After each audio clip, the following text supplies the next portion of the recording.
வந்து ஊழியக்காரனாக நாங்கள் இணைந்திருப்பது சங்கமம் வானொலியின் மாலை நேர ஒலிபரப்பு. இணைந்திருக்கிற ஒவ்வொருவரையும் உயிர்த்தெழுந்த வல்லமை உள்ள இயேசு கிறிஸ்துவின் நாமத்திலும் சங்கமம் வானொலி டீம் சார்பிலும் என் சார்பிலும் குடும்பத்தின் சார்பிலும் வாழ்த்துகிறோம், ஆசீர்வதிக்கிறோம், வரவேற்கிறோம். இந்த வேளையிலும் எங்களுடன் தேவ ஊழியர் பாஸ்டர் ஆண்டனி ஏப்ரஹாம் அவர்கள் பிரைம் மினிஸ்டர் சார்பாக லண்டன் யூகேயிலிருந்து இணைந்திருக்கிறார்கள். கத்தர் கொடுத்த வார்த்தைகளை எடுத்து வந்து விதைக்க ஆயத்தமாக வந்திருக்கிறார். அந்த வார்த்தைகள் 100 மடங்காக பயன்தர கத்தர் உதவி செய்வாராக. கேட்கின்ற ஒருவருடைய செவிகளையும் திறந்து கத்தர் வழி நடத்துவாராக, அவர்களையும் ஆசீர்வதிப்பாராக. எடுத்து வருகிற ஊழியரையும் குடும்பத்தாரையும் ஆசீர்வதித்து கொண்டு நாங்கள் இந்த வேளையிலும் அவரையும் வரவேற்றுக் கொண்டு மாலை வணக்கங்களை கூறி வாழ்த்தி வரவேற்றுக் கொண்டு அவரிடம் ஒப்படைப்போம், வார்த்தைகளை பெற்றுக்கொள்வோம். Praise lord pastor. Praise lord. ஆமென். இந்த வேளையிலும் உங்களிடம் ஒப்படைக்கிறோம் பாஸ்டர், வழி நடத்துக்கள். ஆமென். God bless you. ஆமென். இயேசு கிறிஸ்துவின் இணையற்ற நாமத்தினால் உங்கள் அனைவரையும் வாழ்த்தி வரவேற்கிறேன். கர்த்தர் நல்லவர், நமக்காக யாவற்றையும் செய்து முடித்து இப்பொழுதோ பிதாவின் வலது பாரிசத்தில் உட்கார்ந்திருக்கிறார் என்றால் அதனுடைய அர்த்தம் எல்லாம் செய்து முடிந்தாயிட்டு நாங்கள் விசுவாசித்தால். யோவான் 11ஆம் அதிகாரம் 40ஆம் வசனத்திலே தேவன் இயேசு கிறிஸ்துவானவர் சொல்லுகிறார், மார்த்தாளை பார்த்து, நீ விசுவாசித்தால் தேவனுடைய மகிமையை காண்பாய். இன்றைய நாளிலும் இந்த சத்தியங்களை நாங்கள் விசுவாசித்தால் நிச்சயமா தேவனுடைய மகிமை நம்மை மேற்கொள்ளும். ஆமென். ஜெபம் பண்ணுவோம். அன்பின் பிதாவை, இந்த வார்த்தைகளுக்காக எமக்கு நன்றி. இந்த வார்த்தைகள் நம்மை உயிர்ப்பிக்கிற வார்த்தையாய், கட்டுகிற வார்த்தையாய், நாட்டுகிற வார்த்தையாய், எழுந்து பிரகாசிப்பிக்க பண்ணுகிற வார்த்தையாய் இருக்கிறது. அதற்காக நன்றி. அதற்காக ஒப்பு கொடுக்கிறோம். 30, 60 அல்ல, 100க்கு 100 வீதம் இந்த வார்த்தைகள் நம்முடைய இதயங்களிலே விதைக்கப்பட்டு மழையானது தான் செய்ய வேண்டியதை செய்யாமல் திரும்பி போகாதென்ற வார்த்தையின்படியே உம்முடைய வார்த்தைகளும் செய்ய வேண்டியதை செய்யாமல் உம்மிடத்தில் திரும்பாது செய்ய வேண்டியதை இன்றைய நாளிலே செய்வதாக என்று எங்களை ஒப்பு கொடுக்கிறோம், இயேசுவின் இணையற்ற நாமத்தினால். ஆமென். பிரியமானவர்களே, கடந்த நாளில் இருந்து நாங்கள் பார்த்து வருகிறோம் சத்ருவை எப்படி ஜெயிப்பது, தேவன் பெற்றுக்கொண்டவைகளை தேவன் செய்து முடித்தவைகளை எப்படி பெற்றுக்கொள்வது, எப்படி சத்ருவுக்கு எதிர்த்து நிற்பது, அவன் நம்மிடத்தில் இருந்து திருடி கொண்டு போகாதபடிக்கு தேவன் கொடுத்த ஆசீர்வாதங்களை நாங்கள் பெற்றுக்கொண்டு அதை இழந்து போகாதபடிக்கு எப்படி நாங்கள் கிரியை செய்வது என்பதை குறித்து நாங்கள் கடந்த நாட்களில் இருந்து பார்த்து வருகிறோம். முதலாவதாய் பார்த்தோம், தேவன் நமக்கு சர்வாயுதங்களை கொடுத்திருக்கிறார். மாமிசத்தோடும் இரத்தத்தோடும் போராட்டம் அல்ல, அந்தகார அதிபதிகளோடு, அதிகாரிகளோடு, வான மண்டலத்து பொல்லாத ஆவிகளோடு எங்களுக்கு என்ன இருக்கிறது? யுத்தம் இருக்கிறது. ஆகையினால் நீங்கள் தீங்கு நாளிலே அவர்களை நீங்கள் எதிர்க்கவும் சகலத்தையும் செய்து முடித்தவர்களாய் நிற்கவும் துராணி உள்ளவர்களாகும்படிக்கு தேவனுடைய சர்வாயுதத்தையும் எடுத்து கொள்ளுங்கள். சத்தியம் என்னும் கச்சையை உங்கள் அறையில் கட்டினவர்களாயும். அப்ப மிகவும் முக்கியம் பிரியமானவர்களை, வேதத்திலே உண்மை எழுதப்பட்டிருக்கிறது, சத்தியம் எழுதப்பட்டிருக்கிறது. மனுஷரால் இந்த உலகத்தினால் செய்து முடிக்கப்பட்டவைகள் உண்மைகள், சத்தியம் தேவனால் செய்து முடிக்கப்பட்டவைகள். ஆகவே தேவனால் செய்து முடிக்கப்பட்டவைகள் என்ன என்பதை நாங்கள் கற்றுக்கொண்டு அதை விசுவாசிப்போமானால் அவைகள் நம்மை மேற்கொள்ளும், நம்மை விடுதலையாக்கும். ஆகவேதான் தேவன் சொல்லுகிறார், சத்தியத்தை அறியுங்கள், சத்தியம் உங்களை விடுதலை ஆக்கும். ஆமென். கிறிஸ்தவம் என்பது அறிகிற அறிவினால் அவரையும் மெய்யான பிதாவையும் ஒரே புறான குமாரனையும் அறிகிற அறிவே நித்திய ஜீவன். யோவான் 14ஆம் அதிகாரம் 3ஆம் வசனத்திலே நாங்கள் வாசிக்கிறோம். அறிகிற அறிவுதான் நமக்கு நித்திய ஜீவனை கொடுக்கிறது. அறிகிற அறிவுதான் நமக்கு விசுவாசத்தை கொடுக்கிறது. அறிகிற அறிவு, சத்தியத்தை அறிகிற அறிவுதான் நம்மை விடுதலை ஆக்குகிறது. ஆமென். ஆகவே சத்தியம் என்னும் கட்சியை உங்கள் அறையிலே கட்டினவர்களாயும். அப்ப சத்தியம் மிக மிக மிக முக்கியமான ஒரு ரோல், ஒரு பங்கு வகிக்கிறது நம்முடைய வாழ்க்கையிலே. அப்ப எவ்வளவுக்கு நாங்கள் வேதத்தை படித்து உண்மைகளை அல்ல சத்தியங்களை அறியும் பொழுது நாங்கள் உண்மைகளில் இருந்து விடுதலை ஆக்கப்படுகிறோம். ஆமேன். சத்தியம் என்பது தேவன் நமக்காக செய்து முடித்தவைகள் சத்தியம். இன்னொரு விதத்திலே சொல்ல போனால், நாங்கள் எதிர்நோக்கி இருக்கிற எந்த வகையான பிரச்சனையா இருந்தாலும் அவைகள் உண்மைகளா இருக்கிறது. ஆனால் அவைகளில் இருந்து நாங்கள் விடுதலை ஆவதற்கு தேவன் என்னெல்லாவற்றையும் செய்து முடித்தாரோ அவைகள் சத்தியமாயிருக்கிறது. ஏனென்றால் அவர் சத்தியமாயிருக்கிறார். ஆமென். ஆகவேதான் அவர் செய்து முடித்ததை நாங்கள் அறியும் பொழுது நாங்கள் விடுதலையாக்கப்படுகிறோம். ஆமென். மாத்திரமல்ல, இரண்டாவதாக நாங்கள் பார்க்கிறோம், நீதி என்னும் மார்க்க கவசத்தை தரித்தவர்களாயும். அப்ப தேவ நீதி, இது நம்முடைய நீதியை குறித்து சொல்லவில்லை, தேவ நீதியை குறித்து சொல்லப்பட்டிருக்கிறது. அப்ப தேவ நீதி என்ன? இந்த உலகத்தின் நீதி வேற, தேவனுடைய நீதி வேற. உலகத்தின் நீதி நம்மை தண்டிக்கிறதா இருக்கிறது, நம்மை ஒதுக்கி வைக்கிறதா இருக்கிறது. நாம் எதுக்கும் தகுதி அல்லாதவர்கள், இல்லாதவர்கள் என்று நம்மை ஒதுக்கி வைக்கிறதா இருக்கிறது. ஆனால் தேவ நீதியோ நம்மை விடுதலை ஆக்குறதா இருக்கிறது. ஆமேன்.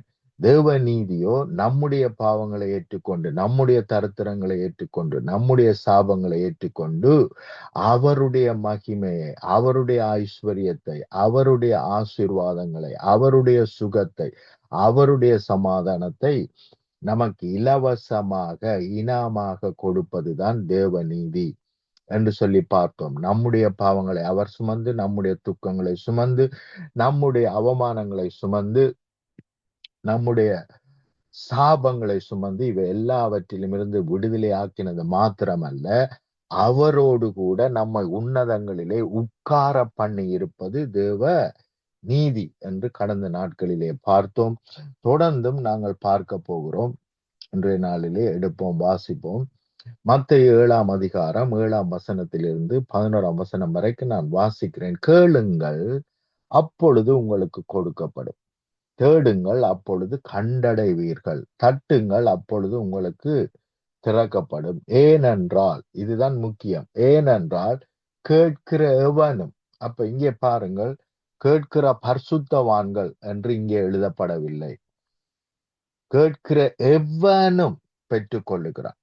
ஆனால் தான் நீங்கள் பார்ப்பீர்களானால் இந்த உலகம் கேட்கிறது, எனக்கு அது வேண்டும், இது வேண்டும், நான் அதை கண்டுபிடிக்க வேண்டும், இதை கண்டுபிடிக்க வேண்டும் என்றெல்லாம் உலகம் கேட்கிறது, உலகம் தேடுகிறது. இந்த உலகத்தவர்கள் என்னத்தை தேடினார்களோ அதை அவர்கள் கண்டடைந்தார்கள். ஏனென்றால் கேட்கிற எவனும், தேடுகிற எவனும், தட்டுகிற எவனுக்கும் திறக்கப்படுகிறது. ஆமேன். ஆகவே அதுதான் தேவ நீதி. அவர் என்ன செய்யவில்லை? பாவி என்று ஒதுக்கி வைக்கவில்லை. நீ தகுதியற்றவன் என்று நமக்கு எதையும் கொடுக்க மாட்டேன் என்று அவர் சொல்லவில்லை. மாறாக எல்லாவற்றையும் கொடுத்து விட்டார். பிதா தன்னுடைய ஒரே பேரான சொந்த குமாரனை உலகத்தார் அனைவரும் ரட்சிக்கப்படும்படிக்கு அவரை நமக்காக ஒப்பு கொடுத்தார். ஆமேன். நம்மை மீட்கும் பலியாக அவரை ஒப்பு கொடுத்தார். ஆமேன். ஆகவே பிரியமானவர்களே, கேட்கிற எவனும் பெற்றுக்கொள்ளுகிறான், தட்டுகிற எவனுக்கும் திறக்கப்படும். ஏனென்றால் கேட்கிற எவனும் பெற்றுக் கொள்ளுகிறான், தேடுகிறவன் கண்டடைகிறான், தட்டுகிறவனுக்கு திறக்கப்படும். உங்களில் எந்த மனுஷனாகிலும் தன்னிடத்தில் அப்பத்தை கேட்கிற தன் மகனுக்கு கல்லை கொடுப்பானா? இன்றைக்கு அநேக தேவனுடைய பிள்ளைகள் ஜெபிச்சுட்டு, ஆண்டவர் இன்னும் தரையில ஏதோ பிளான் வச்சிருக்கிறார், ஏதோ தடுத்து வச்சிருக்கிறார் என்றெல்லாம் நாங்கள் என்ன செய்கிறோம்? நான் ஏதோ கேட்டேன், தேவன் ஏதோ கொடுத்தார் என்றெல்லாம் நாங்கள் சொல்லுகிறோம். அப்படி அல்ல. இங்கே தேவன் தெளிவாக சொல்லுகிறார், ஒருவன் அப்பத்தை கேட்டால் அவனுக்கு கல்லை கொடுப்பானா? மீனை கேட்டால் அவனுக்கு பாம்பை கொடுப்பானா? ஆகையால் பொல்லாதவர்களாகிய நீங்கள் உங்கள் பிள்ளைகளுக்கு நல்ல ஈவுகளை கொடுக்க அறிந்திருக்கும் பொழுது, அப்ப பொல்லாத குணமுள்ளவர்களாகிய நாங்களே பிசாசின் சுபாவமுடைய நாங்களே நல்லவைகளை கொடுக்க வேண்டும், எங்களுடைய பிள்ளைகளுக்கு பெஸ்டாக கொடுக்க வேண்டும் என்று நாங்கள் அறிந்திருக்கும் பொழுது, பரலோகத்தில் இருக்கிற உங்கள் பிதா தம்மிடத்தில் வேண்டிக் கொள்ளுகிறவர்களுக்கு நன்மையானவைகளை கொடுப்பது அதிக நிச்சயம் அல்லவா? ஹல்லேலூயா. அப்ப கவனிங்கள், அவரிடத்திலே எவனாகிலும் பரிசுத்தவான் கேட்டால் என்று இங்கே எழுதப்படவில்லை. ஆகவே தயவு செய்து நாங்களாக என்ன செய்யக்கூடாது? வார்த்தைகளை ஆட் பண்ணக்கூடாது, சேர்த்து கொள்ளக்கூடாது. வார்த்தை சொல்லுகிறது எவனாகிலும் என்றால் அதை நாங்கள் கற்றுக்கொள்ள வேண்டும். எவனாகிலும். ஆனால் தான் இன்றைக்கு உலகம் என்ன செய்கிறது? அநேக காரியங்களை கண்டுபிடிக்கிறது, அநேக காரியங்களிலே மிகவும் சக்சஸ்ஃபுல்லாக இருக்கிறார்கள். ஏனென்றால் அவர்கள் ஓடி ஓடி தேடுகிறார்கள், அதனால் அவர்கள் கண்டடைகிறார்கள். நாங்கள் மத்தேயு 5ஆம் அதிகாரத்திலே வாசிக்கிறோம், அவர் நல்லவர்கள் மீதும் தீயவர்கள் மீதும் நன்றி இல்லாதவர்கள் மீதும் என்ன செய்கிறார்? சூரியனை வரப்பண்ணி மழையை பெய்ய பண்ணுகிறார். ஆமென். அப்ப அவருடைய ஆசீர்வாதமாகிய சூரியன், அவருடைய ஆசீர்வாதமாகிய மழை, இவைகள் எல்லாம் என்ன செய்கிறது? நல்லவர்களுக்கும் வருகிறது, தீயவர்களுக்கும் வருகிறது, நன்றி உள்ளவர்களுக்கும் வருகிறது, நன்றி இல்லாதவர்களுக்கும் வருகிறது. தேவன் நன்றி இல்லாதவர்களை ஒதுக்கி வைக்கவில்லை. யாரையும், எந்த மனுஷரையும் தேவன் ஒதுக்கி வைக்கவில்லை. எல்லாருக்கும் நன்மை செய்கிறவராய் அவர் சுற்றி திரிந்தார் என்று அப்போஸ்தலர் 10ஆம் அதிகாரம் 38ஆம் வசனத்திலே நாங்கள் வாசிக்கிறோம். இயேசு கிறிஸ்து நன்மை செய்கிறவராய், அவரிடத்தில் வந்த எவரையும் அவர் புறம்பே தள்ளாமல் எல்லாருக்கும் நன்மை செய்கிறவராய் அவர் சுற்றி திரிந்தார். ஆமென். அப்ப கவனிங்கள், பொல்லாதவர்களாகிய நாங்கள் நம் பிள்ளைகளுக்கு பெஸ்டாக கொடுக்க வேண்டும் என்று அறிந்திருக்கும் பொழுது, பரமபிதா உங்களிடத்தில் தம்மிடத்தில் வேண்டிக் கொள்ளுகிறவர்களுக்கு நன்மையானவைகளை கொடுப்பது அதிக நிச்சயம் அல்லவா? ஆமென். இதிலேதான் நமக்கு நிச்சயம் இல்லை, அநேகருக்கு நிச்சயம் இல்லை. ஆனால் வேதம் தெளிவாக சொல்லுகிறது அதிக நிச்சயம் அல்லவா? ஆகவே பிரியமானவர்களே, நீங்கள் இன்றைய நாளில எந்த சூழ்நிலையில் இருந்தாலும் அவர் நன்மை செய்கிற தேவனாய், இன்றைய நாளிலே உங்களை விடுவிக்கிற தேவனாய் இருக்கிறார். ஆமென். ஆகவே உங்களிடத்தில் இருந்து அவர் எதிர்பார்ப்பது என்ன? தன்னிடத்தில் வேண்டிக் கொள்ளுகிறவர்கள், ஆண்டவரே இதை எனக்காக செய்யும், அல்லது நீர் செய்து முடித்திருக்கிறபடியினால், அதுதான் சரியான ஜெபம். நீர் எனக்கு தேவையான எல்லாவற்றையும் செய்து முடித்திருக்கிறபடியினால் அவைகள் வந்து என்னை மேற்கொள்ளட்டும், சுகம் வந்து என்னை மேற்கொள்ளட்டும், பெலன் வந்து என்னை மேற்கொள்ளட்டும், தேவைகள் சந்திக்கப்படுவதால் என்று நீங்கள் ஜெபிக்கும் பொழுது அது நிச்சயமாய் வந்து நிறைவேறும். இதுதான் தேவனுடைய நீதி. நாங்கள் தேவனுடைய நீதி என்றால் என்ன என்று பார்த்து வருகிறோம். இது தேவனுடைய நீதி. கேட்கிற எவனும் பெற்றுக்கொள்வான் என்பது தேவனுடைய நீதி. தட்டுகிற எவனுக்கும் திறக்கப்படும் என்பது தேவ நீதி. நம்முடைய தகுதியை வைத்தல்ல, அவருடைய ஐஸ்வர்யத்தின்படிதான் நமக்கு எல்லா நன்மையையும் அவர் நமக்கு கொடுக்கிறார், செய்கிறார். ஆமென். எல்லா நன்மையும் நமக்கு எங்கிருந்து வருகிறது? அவருடைய ஐஸ்வர்யத்தின்படிதான் வருகிறதே அல்லாமல் நம்மளுடைய குறைவை வைத்து அல்ல. அல்லேலூயா. இது மிகவும் முக்கியமான ஒரு காரியம். அநேக வேளைகளிலே நாங்கள் எங்களுடைய பரிசுத்தத்தை வைத்துத்தான் தேவன் செய்கிறார் என்று தவறாக நினைக்கிறோம். அது பழைய உடன்படிக்கை. நீங்கள் இதை செய்வீர்களானால், நீங்கள் நான் சொல்லுகிற எல்லா வார்த்தையையும் நீங்கள் 100க்கு 100% கடைப்பிடிப்பீர்களானால், இப்போ சொல்லப்படுகிற எல்லா ஆசீர்வாதங்களும் உங்களை வந்து மேற்கொள்ளும் என்பது பழைய உடன்படிக்கை. ஆனால் புதிய உடன்படிக்கையின்படி அப்படி அல்ல. புதிய உடன்படிக்கையின்படி இயேசு கிறிஸ்து நமக்காக சகலத்தையும் செய்து முடித்திருக்கிறபடியினால், நிறைவேற்றி இருக்கிறபடியினால், நாங்கள் அவரை விசுவாசித்து இவற்றை பெற்றுக் கொள்ளுகிறோம். ஆமென். விசுவாசத்தினால் மாத்திரமே இவற்றை பெற்றுக் கொள்ளுகிறோமே அல்லாமல் நம்முடைய பரிசுத்த கிரிகையினால் அல்ல. எவ்வளவுக்கு நாங்கள் பரிசுத்த கிரிகையை எண்ணிக்கொண்டு இருக்கிறோமோ அவ்வளவுக்கு நம்முடைய கிரிகையே நம்மை பார்த்து என்ன சொல்லும் என்றால், நான் தகுதியற்றவன் என்று சொல்லும். எதையும் பெற்றுக்கொள்ள நான் தகுதி உடையவன் அல்ல. ஏனென்றால் எங்களுடைய சுயநீதி அழுக்கான கந்தை என்று நாங்கள் எசாயாவிலே வாசிக்கிறோம். பிலிப்பியர் 4:19 இப்படியாக சொல்லுகிறது, என் தேவன் தம்முடைய ஐஸ்வர்யத்தின்படி உங்கள் குறைவுகளை எல்லாம் இயேசு கிறிஸ்துவுக்குள் மகிமையிலே நிறைவாக்குவார். அவருடைய கிரிகையின் நிமித்தம் நிறைவாக்குவார். ஆமென். ஆகவே புரிந்து கொள்ளுங்கள், தயவு செய்து. நாங்கள் கேட்கிற எவனும் பெற்றுக்கொள்ளுகிறான் என்ற வார்த்தையின்படி நீங்கள் விசுவாசத்தோடு கேட்பீர்களானால் ஒரே ஒரு காரியம்தான் தேவன் நம்மிடத்தில் எதிர்பார்க்கிறார். நாங்கள் விசுவாசித்தால், யோவான் 11:40, 11:40, நாங்கள் விசுவாசித்தால் தேவனுடைய மகிமையை காண்போம். ஆமென். ஆகவே நாங்கள் தேவனை விசுவாசித்து, அவர் நமக்காக யாவற்றையும் செய்து முடித்தார் என்பதை விசுவாசித்து, அவர் நம்மேல் வைத்த அன்பின் நிமித்தம் இவற்றை செய்தார் என்பதை விசுவாசித்து செயல்படுவோமானால் நிச்சயமாய் பெற்றுக் கொள்ளுகிறவர்களாய் இருப்போம். ஆமென். தேவன் செய்து முடித்தது நம்மை நிச்சயமாய் மேற்கொள்ளுகிறதா இருக்கிறது. ஆமென். இன்னும் சில வார்த்தைகளை நான் வாசிக்கிறேன், கவனிங்கள். மத்தேயு 20 9 15 வரைக்கும் வாசிக்கிறேன். அப்பொழுது 11 மணி வேளையில் வேலைக்கு அமர்த்தப்பட்டவர்கள் ஆளுக்கு ஒவ்வொரு பணம் வாங்கினார்கள்.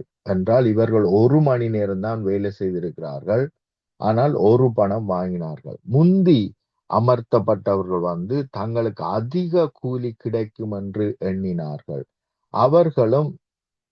அவர்களுக்கும் ஆளுக்கு ஒவ்வொரு பணம் வாங்கினார்கள். வாங்கி கொண்டு வீட்டெஜமானை நோக்கி, பிந்தி வந்தவர்களாகிய இவர்கள் 1 மணி நேரம் மாத்திரம் வேலை செய்தார்கள்.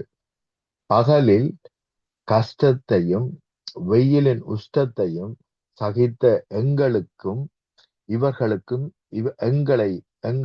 இவர்களை சமமாக்கினீரே என்று முறுமுறுத்தார்கள். அவர்களில் ஒருவனுக்கு அவர் பிரதியுத்தரமாக, சிநேகிதனே, நான் உனக்கு அநியாயம் செய்யவில்லை. நீ என்னிடத்தில் 1 பணத்துக்கு சம்மதிக்கவில்லையா? உன்னுடையதை நீ வாங்கி கொண்டு போ. உனக்கு கொடுத்தது போல பிந்தி வந்தவனாகிய இவனுக்கு கொடுப்பது என்னுடைய இஷ்டம். தேவனுடையதை என் இஷ்டப்படி செய்ய எனக்கு அதிகாரம் இல்லையா? நான் தாராள மனமுள்ளவராய் இருக்கிறபடினால் நீ வன்கண்ணனாய் இருக்கலாமா என்றார். ஹல்லேலூயா. பிரியமானவர்களை, கவனியுங்கள். இது தேவ நீதி.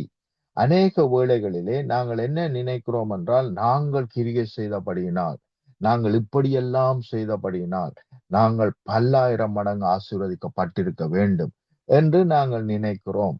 ஆனால் கவனியுங்கள், தேவன் எங்களுடைய கிரிகையை வைத்து செயல்படாமல் அவருடைய தாராள மனதை வைத்து, அவருடைய அன்பின் நிமித்தம், அவருடைய கிருபையின் நிமித்தம் தான் ஆசீர்வாதங்கள், சுகங்கள், விடுதலைகள் நம்மை மேற்கொள்ளுகிறது.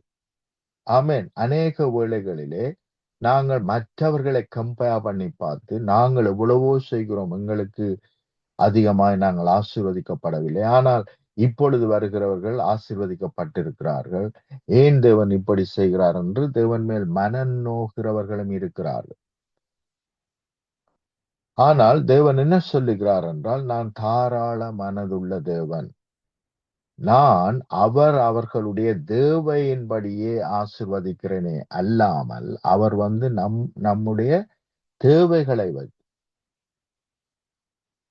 நம்முடைய தீர்மானங்கள், திட்டங்களை வைத்து ஆசிர்வதிக்கிறாரே அல்லாமல், அல்லது ஆசீர்வாதங்கள் வந்து நம்மை கொள்ளுகிறதே அல்லாமல், நாங்கள் எத்தனை மணி நேரம் வேலை செய்தோம், எவ்வளவாய் கடுமையா உழைத்தோம் என்பதை வைத்து அல்ல. ஆனால் தான் மூத்த குமாரன், லூக்கா 15ஆம் அதிகாரத்திலே மூத்த குமாரனை பற்றி நாங்கள் படிக்கும் பொழுது, மூத்த குமாரன் இரவு பகலாக வேலை செய்கிறான். ஆனால் அவனுடைய ஜெபம் என்ன? எனக்கு ஒரு ஆட்டுக்குட்டியை கூட நீர் கொடுக்கவில்லை என்று ஜெபிக்கிறான். ஆனால் பார்க்கிறோம் அங்கே தேவன் என்ன சொல்லுகிறார்? என்னுடையவைகள் எல்லாம் உன்னுடையவைகள் என்று சொல்லுகிறார். இதுதான் தேவ நீதி. பிரியமானவர்களே, கவனிங்கள், 1 மணி நேரம் தான் அவன் வேலை செய்கிறார்கள். ஆனால் அவர் முழு நாள் சம்பளமும் அவர்களுக்கு கொடுக்கப்படுகிறது. இது தேவ நீதி. ஆகவே தயவு செய்து தேவன் தரமாட்டார், ஏதோ ஒரு விதத்திலே தாமதிக்கிறார், ஏதோ ஒரு காரியத்துக்காக எனக்கு கொடுக்காமல் இருக்கிறார் என்று நாங்கள் நினைப்போமானால் அது தவறு. மூத்த குமாரன் வந்து எனக்கு கொடுக்கவில்லையே, தரவில்லை என்று சொன்ன பொழுது அவர் சொன்ன பதில் என்ன? என்னுடையவைகள் எல்லாம் உன்னுடையவைகள் என்றால் விசுவாசித்து பெற்றுக்கொள், எடுத்துக்கொள், எல்லாம் ஆயத்தமாய் இருக்கிறது என்றுதான் சொல்லுகிறார். அப்ப அளவில்லாமல் நமக்கு கொடுத்திருக்கிறார். நாங்கள் அதை பெற்றுக்கொள்ள வேண்டும் என்பது தேவ சித்தம், தேவ திட்டமாயிருக்கிறது. ஆமென். மத்தேயு 13ஆம் அதிகாரம் 44ஆம் வசனத்திலிருந்து 46ஆம் வசனம் வரைக்கும் நான் வாசிக்கிறேன். கவனிங்கள். அன்றியும் பரலோக ராஜ்யம் நிலத்தில் புதைத்திருக்கிற பொக்கிஷத்துக்கு ஒப்பாயிருக்கிறது. அதை ஒரு மனுஷன் கண்டு மறைத்து அதை பற்றிய சந்தோஷத்தினாலே போய் தனக்கு உண்டான எல்லாவற்றையும் விற்று அந்த நிலத்தை கொள்ளுகிறான். அப்ப கவனிங்கள், பரலோக ராஜ்யம் எப்படிப்பட்டது, தேவ ராஜ்யம் எப்படிப்பட்டது, தேவனுடைய நீதி எப்படிப்பட்டது, தேவன் எப்படிப்பட்டவர் என்றால் தனக்கு உண்டான எல்லாவற்றையும் விட்டுவிட்டு நம்மை மீட்கும்படிக்கு நம்மை தேடி வந்த தேவனாய் அவர் இருக்கிறார். அல்லேலூயா. எங்களை மீட்க வேண்டும் என்பது அவருடைய மிகப்பெரிய சந்தோஷம். அன்றியும் பரலோக ராஜ்யம் நிலத்தின் புதைந்திருக்கிற பொக்கிஷத்துக்கு ஒப்பாயிருக்கிறது. அப்ப தேவன் நம்ம எப்படி பார்க்கிறார்? பொக்கிஷமாய் பார்க்கிறார். பாவியாய் அல்ல, தரித்திரராய் அல்ல, ஒன்றுக்கும் உதவாதவர்களாய் அல்ல, பிசாசின் பிள்ளைகளாய் அல்ல, மாறாக பொக்கிஷங்களாய் பார்க்கிறார். அந்த பொக்கிஷங்களை அவர் மறுபடியும் தனக்கு சொந்தமாக்கி கொள்வதற்காக அதை ஒரு மனுஷன் கண்டு மறைத்து அதை பற்றிய சந்தோஷத்தினாலே, இது எவ்வளவு பெரிய பொக்கிஷம், இது எனக்கு தேவை, எனக்கு வேண்டும் என்று சொல்லி அதை குறித்த துக்கத்தினால் அல்ல, வேதனையினால் அல்ல, சந்தோஷத்தினாலே போய் தனக்கு உண்டான எல்லாவற்றையும் விட்டு அதை அந்த நிலத்தை கொள்ளுகிறான். ஆமென். அப்ப தேவன் எல்லாவற்றையும் இழந்து நம்மை தமக்கு சொந்த பிள்ளைகளாக, ஆமென், கொண்டிருக்கிறார். அவருக்கு சொந்தமாக்கப்பட்டிருக்கிறோம். நாங்கள் தேவனுடைய பிள்ளைகளாயிருக்கிறோம். ஆமென். எவ்வளவு பெரிய பாக்கியம்! இதை விட பெரிய ஆசீர்வாதம் இந்த உலகத்திலே எதுவாக இருக்க முடியும்? ஆமென். எல்லாவற்றையும் விட்டு நம்மை தேடி வந்து நம்மை மீட்டு கொண்டார். அதுதான் தேவ நீதி. அவர் நம்மை அழிக்கும்படி வரவில்லை, நம்மை மீட்டு கொள்ளும்படி வந்திருக்கிறார், நம்முடைய தேவைகளை சந்திக்கும்படி வந்திருக்கிறார். ஆமென். ஆகவேதான் கேட்கிற எவனும் பெற்றுக் கொள்ளுகிறான், தேடுகிற எவனும் கண்டடைகிறான், தட்டுகிற எவனுக்கும் திறக்கப்படுகிறது. இதுதான் தேவ நீதி. ஆமென். அல்லேலூயா. அப்ப தேடுகிறான், கேளுங்கள் கொடுக்கப்படும் என்றால் அதனுடைய அர்த்தம் என்ன என்று சொன்னால், அது அவனுடையது அல்ல, இன்னொருவருடையதை நான் என்ன செய்கிறேன்? எனக்கு தாருங்கள் என்று கேட்கிறேன். அப்ப எனக்கு சொந்தமானது அல்ல, அதை பெற்றுக்கொள்ள நான் தகுதி உள்ளவனும் கிடையாது. ஆனால் நான் கேட்கும் பொழுது அவர் என்ன செய்கிறார்? எனக்கு கொடுக்கிறார். அப்ப என்னுடைய சுய தகுதியை நம்பி வராமல் அவருடைய கிருபையை நம்பி வந்து நான் கேட்கும் பொழுது ஃப்ரீயாக இனாமாக நான் பெற்றுக் கொள்ளுகிறேன். ஒருவன் தேடுகிறானால் அவன் கண்டடைவான். அவன் தேடும் பொழுது அவனுக்கு தெரிந்திருக்க வேண்டும், எங்கேயோ எனக்கு ஆயத்தம் பண்ணப்பட்டு இருக்கிறது, எங்கேயோ எனக்கு தேவையானதெல்லாம் ஆயத்தம் பண்ணப்பட்டு இருக்கிறது என்று நினைக்கிறவன் தான் தேட ஆரம்பிப்பான். அப்ப ஆயத்தம் பண்ணப்பட்டது இன்னொருவர் அவனுக்காக ஆயத்தம் பண்ணி வைத்திருக்கிறார். அவன் மேல் வைத்த இரக்கத்தினால் அன்பின் நிமித்தம் இன்னொருவர், அதுதான் நம்முடைய தேவன், நமக்காக எல்லாவற்றையும் ஆயத்தப்படுத்தி வைத்திருக்கிறார். ஆகவே தேடுங்கள், கண்டடைவீர்கள், தட்டுங்கள், திறக்கப்படும் என்றால் அதனுடைய அர்த்தம் என்ன? என்னுடைய வீட்டு கதவை தட்டுகிறது அல்ல, இன்னொருவருடைய வீட்டு கதவை, இன்னொரு இடத்துல எனக்காக ஆயத்தம் பண்ணி வைத்திருக்கிற ஆப்பர்ச்சுனிட்டியை பெற்றுக்கொள்ளும்படிக்கு, சேவரை பெற்றுக்கொள்ளும்படிக்கு நான் என்ன செய்கிறேன்? தட்டுகிறேன். அப்ப இன்னொருவர் ஆயத்தம் பண்ணி வைத்திருக்கிறார், இன்னொரு இடத்திலே ஆயத்தம் பண்ணப்பட்டிருக்கிறது. ஆகவே இன்னொருவர் எனக்காக எல்லாவற்றையும் ஆயத்தம் பண்ணி வைத்திருக்கிறார் என்று விசுவாசித்து நான் போய் தட்டும் பொழுது அங்கே திறக்கப்படுகிறது, என்னுடைய தேவைகள் சந்திக்கப்படுகிறது. ஹல்லேலூயா. இதுதான் தேவ நீதி. மத்தேயு 13ஆம் அதிகாரம் 44 இருந்து 46 வரைக்கும் வாசிக்கிறோம். மேலும் பரலோக ராஜ்யம் முத்துக்களை தேடுகிற வியாபாரிக்கு ஒப்பாயிருக்கிறது. அவன் விலை உயர்ந்த ஒரு முத்தை கண்டு போய் தனக்கு உண்டான எல்லாவற்றையும் விற்று அதை கொள்ளுகிறான். ஹல்லேலூயா. இதுதான் தேவநீதி. தேவநீதி எப்பேற்பட்டதென்றால், தேவன் இயேசு கிறிஸ்துவானவர் தனக்கு உண்டான எல்லாவற்றையும் விட்டு நம்மை தேடி வந்து நம்மை ரட்சித்த தேவனாய் இருக்கிறார். நமக்கு தேவையான சகலத்தை செய்து முடித்தவராய் இருக்கிறார். அவரை இன்றைய நாளிலே விசுவாசிப்போம். நிச்சயமா தேவனுடைய மகிமை விளங்கும். தேவனுடைய விடுதலை இன்றைய நாளிலே உங்களை மேற்கொள்ளும். தேவனுடைய சுகம் இன்றைய நாளிலே உங்களை விடுதலை ஆக்கும். ஆமேன். ஜெபம் பண்ணுவோம். அன்பின் பிதாவே, இந்த வேளைக்காக உமக்கு நன்றி செலுத்துகிறோம். உம்முடைய நீதியின்படி உம்முடைய பிள்ளைகளுக்கு தேவையான சகலத்தையும் நீர் ஆயத்தம் பண்ணி விட்டீர், செய்து முடித்து விட்டீர். ஆகவே நீர் ஆயத்தம் பண்ணின சுகம் இப்பொழுதே மேற்கொள்ளுவதாக, நீர் ஆயத்தம் பண்ணி இருக்கிற விடுதலை இப்பொழுதே மேற்கொள்ளுவதாக, நீர் ஆயத்தம் பண்ணி இருக்கிற சமாதானம், சந்தோஷம் இப்பொழுதே குடும்பங்களை மேற்கொள்ளுவதாக, நீர் ஆயத்தம் பண்ணி இருக்கிற ரட்சிப்பு, மீட்பு இப்பொழுதே மேற்கொள்ளுவதாக, நீர் பிள்ளைகளுக்காக பெற்றுக் கொடுத்த வரங்கள், வல்லமைகள் இப்பொழுதே இவர்களை மேற்கொள்ளுவதாக. தேவனோடு உள்ள உறவு இன்னும் அதிகமாய் பலுகி பெருகட்டும். தேவனை அறிகிற அறிவு இன்னும் அதிகமாய் பலுகி பெருகட்டும். நீர் இவர்களை உம்முடைய பொக்கிஷமாக, விலையேறப்பட்ட முத்தாக பார்க்கிறீர், பாதுகாக்கிறீர், வழி நடத்துகிறீர். இறுதி பரியந்தமும், உலகத்தின் இறுதி பரியந்தமும் இவர்களோடு கூட இருக்கிறீர். அதற்காக நன்றி செலுத்துகிறோம். ஜீவனுள்ள நாளெல்லாம் நன்மையின் கிருபை மாத்திரம் இவர்களை தொடருவதாக, மேற்கொள்ளுவதாக, பலுகி பெருகுவதாக. இயேசுவின் இணையற்ற நாமத்தினால் ஆமேன், ஆமேன், ஆமேன்.